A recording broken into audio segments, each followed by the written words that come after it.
ہمارے دین نے ہمیں یہ تلقین کی ہے کہ ہم نرمی کے ساتھ پیش آئیں، اور کسی بھی امر میں آپ اپنا موقف بھی کسی کے سامنے پیش کرتے ہیں، اگر کوئی آپ کی بات نہیں بھی مانتا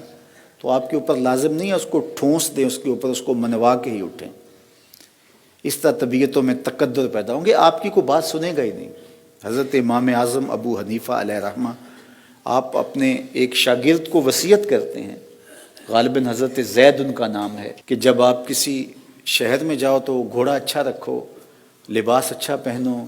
لوگوں کے ساتھ میل جول اچھا رکھو، کوشش کرو کہ بحث تکرار کی نوبت نہ آئے، اور اگر بحث کی کسی سے نوبت آ جائے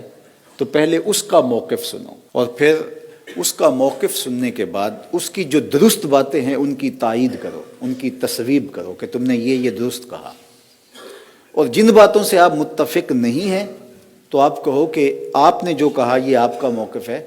لیکن اس کے مقابل میرا موقف یہ ہے، اور میں اس موقف میں اکیلا نہیں ہوں، میرے ساتھ یہ فلاں فلاں اہل علم موجود ہیں۔ گزرے ہوئے بزرگوں کے اسماء بیان کرو اور ان کا موقف بیان کرو، پھر اپنے دلائل دو۔ دلائل دینے کے بعد پھر اس پہ مصر نہ ہو جاؤ کہ یہ مانے گا تو پھر میں اٹھوں گا۔